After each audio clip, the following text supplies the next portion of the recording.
शाह खावर साहब, इसमें कानूनी पोजीशन क्या बनती है? ये प्राइवेट मेंबर बिल है, कुछ इसमें उतना भी वजन नहीं है जब तक हुकूमत इसके ऊपर मोहर लगा ना दे, लेकिन कुछ ऐसी तैयारी है। जरदारी साहब गए मौलाना साहब से मिलने, नूर आलम का एक और बिल आ गया है, वो कुछ और ही चाहते हैं, कॉन्टेम्प्ट वाला ही मामला ख़त्म कर दिया जाए, तो कुछ करने की तैयारी मौजूद है? देखिए, प्राइवेट मेंबर बिल तो अभी आपने देखा कि अभी माजी करीब में एक बिल पेश हुआ था और उसको बड़ी पजीराई मिली थी। अभी ये जो इलेक्शन लॉस में जो तरमीम की गई थी, तो प्राइवेट मेंबर बिल मेरा ख्याल है कि एक हिकमत अमली का नतीजा है और उसके मुताबिक उन्होंने ये तरमीम करनी है। लेकिन मैं जहाँ तक जजेस की तादाद के बढ़ाने का ताल्लुक है, उसमें कोई शक नहीं है कि इसमें कुछ और मोटिव्स भी शामिल हैं। लेकिन बतौर वकील मैं ये कहता हूँ कि ये 23 नहीं, कम से कम 30 जजेस पे इनको तादाद कर देनी चाहिए, जितनी के पेंडेंसी है और जितनी जो कम से कम 5 हमारी हाई कोर्ट्स हैं, 2 जो है वो मतलब 4-5 ट्राइब्यूनल्स हैं, उनकी अपीलें डायरेक्ट सुप्रीम कोर्ट में आती हैं। तो ये तो मैं समझता हूँ कि पिछली बहुत सारी गवर्नमेंट्स को और पार्लियामेंट्स को इसकी तादाद ज़्यादा कर देनी चाहिए। सर, एक दफ़ा 30 की गई थी और इसाकदार साहब ने फाइनेंस बिल के अंदर इसकी प्रोविजन डाल दी थी जब पीपल्स पार्टी की 2008 की हुकूमत बनी थी और फाइनेंस मिनिस्टर इसाकदार ने पहला बजट पेश किया था। फॉर फ्यू मंथ्स ये रहे थे पावर में, तो उसके अंदर फाइनेंस बिल के अंदर इन्होंने प्रोविजन डाल दी थी, लेकिन वो रेलिवेंट एक्ट को अमेंड नहीं किया था, इसलिए वो इम्प्लीमेंट नहीं हो मैं इसको तो अप्रिशिएट करता हूँ कि तादाद अगर बढ़ानी है तो उसकी तो बहुत ज़रूरत है, लेकिन इसके जो पोलिटिकल मोटिव्स हैं वो तो अपनी जगह मौजूद है। असल में करने की जरूरत है, उस पर इख्तलाफ नहीं है। टाइमिंग और उसके ऑब्जेक्टिव जो है इस वक्त वो मुतनाज़ा है, अपनी अहमियत है, उसकी अलग डायमेंशंस है। ऑफ कोर्स लेकिन अभी वकास साहब कह रहे थे ना कि इन्होंने बिल्कुल दुरुस्त फरमाया कि जो भी हमारे यहाँ पे एक बड़ा मैं समझता हूँ प्लेजेंट हिस्ट्री रही है हमारी कोई भी गवर्नमेंट जो है वो कंधों पे बैठे बगैर नहीं आई। आप पिछली ना कंधों पे बैठे बगैर आई है, ना कंधों पे बैठे बगैर गई है। मैं आपको बताऊं कि ज़रूरत है समर की है। मैंने आपके प्रोग्राम में पहले भी ये कहा था कि पॉलिटिशियंस जो है ना, ठीक है, अपने अख्तलाफात हैं वो ख़त्म करके कम से कम इस नुक्ते पे तो कम से कम एक हो जाएं कि हम किसी के कंधे को जो है कंधा के लिए अपनी जो है वो किसी की बंदूक के लिए अपना कंधा इस्तेमाल नहीं होने देंगे, और हम कम से कम इस पॉइंट पे इकट्ठे हो जाएं कि हम जो है वो जमहूरियत जो असल रूह है आइन की उसके ऊपर जो है वो कोई कॉम्प्रोमाइज़ नहीं करेंगे और किसी तीसरी कुव्वत को ना दावत देंगे ना आने की इजाज़त देंगे।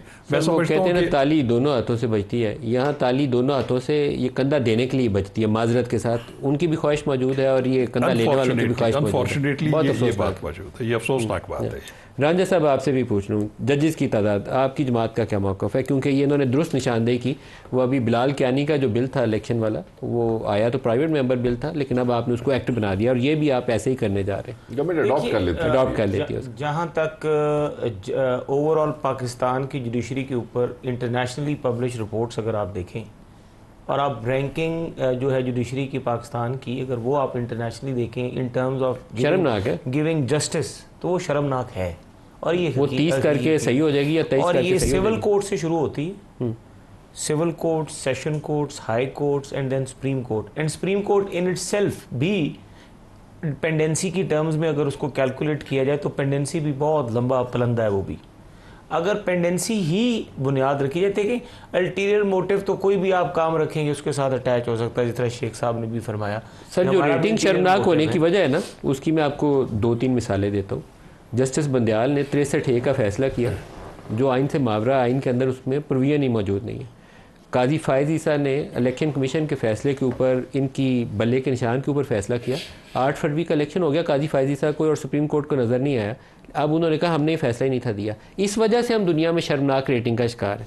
अगर मुझे आंखों से नजर आ रहा है कि क्या हो रहा है इलेक्शन, तो ये पता नहीं था कि हमारे फैसले के खिलाफ हो रहा है। अगर तो पाकिस्तान में फैसले बिल्कुल आइन और दस्तूर की रोशनी में किए जाएं और कॉन्स्टिट्यूशन को रीराइट ना किया जाए तो फिर तो बिल्कुल बात दुरुस्त है। और इसमें मैं ये नहीं कहूँगा कि मतलब सिर्फ हम या हमारी गवर्नमेंट्स या कोई और गवर्नमेंट, ये माजी में जुडिशरी की तरफ से कई दफ़ा इस तरह के फैसले होते आए हैं। अगर बाकी चीज़ों को देखा जाए, प्योरली अगर परफॉर्मेंस को देख लिया जाए तो यकीन मानिए कई दफ़ा एक बंदे को सज़ाए मौत हो चुकी थी सज़ाए मौत भी होगी, बंदा फांसी चढ़ गया, उसकी अपील जो थी वो उसकी फांसी लगने के बाद आई। इस तरह ये एक वाक़या नहीं है। हमारे जो पॉलिटिकल केसेस हैं, भुट्टो का केस, अब अदालत उसके ऊपर माफ़ी मांग रही है कि गलत काम हो गया। नवाज शरीफ को आपने नाअहल कर दिया लाइफ टाइम, अब उसी अदालत ने उसको सारा कुछ अंडू करके क्लीन कर दिया। इमरान खान को अपने 32-33 साल की सज़ाएं दी हैं, इन्हीं अदालतों से सारी सज़ाएं ख़त्म होंगी, इन्हीं अदालतों से सारी ख़त्म होंगी।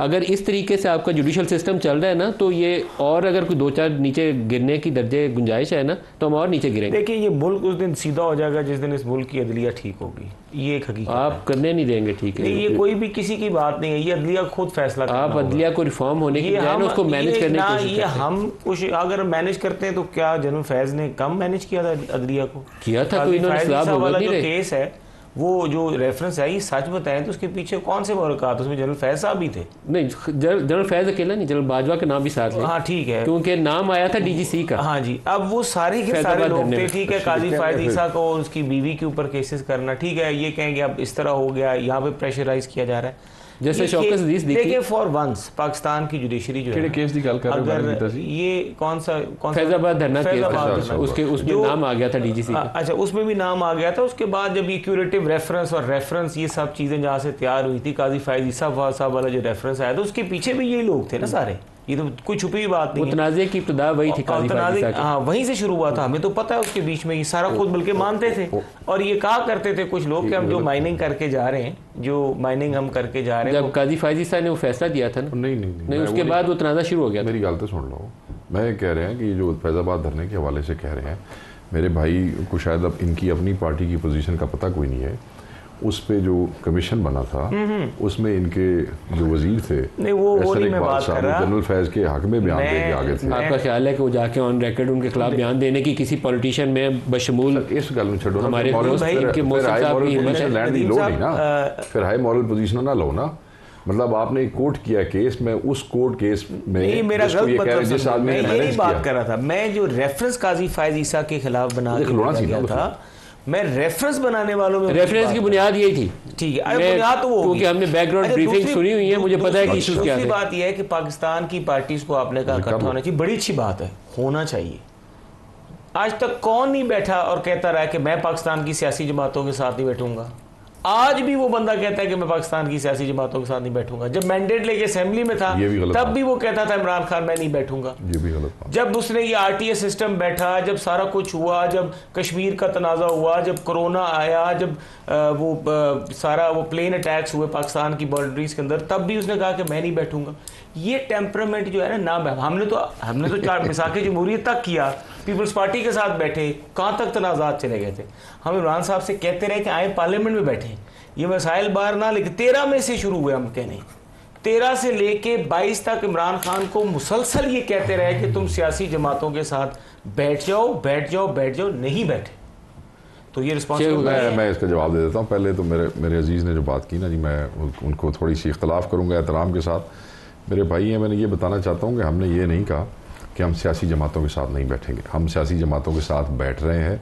हमने सियासी जमातों के साथ पहले भी अलायंस किए, अब भी अलायंस कर रहे हैं, इस वक्त अपोजिशन में भी अलायंस में बैठे हैं। हम सिर्फ ये कहते हैं कि ये जो 3 जमातें हैं जो हम समझते हैं कि हमारे मैंडेट के चोर हैं और जाली फॉर्म 47 पे आके बैठे हैं, इनके साथ हमारा बैठना एक मुनाफिकत होगी और उस वोटर के साथ धोखा होगा जिसने इनकी नफरत में हमें वोट किया है हमारी गैर मौजूदगी में।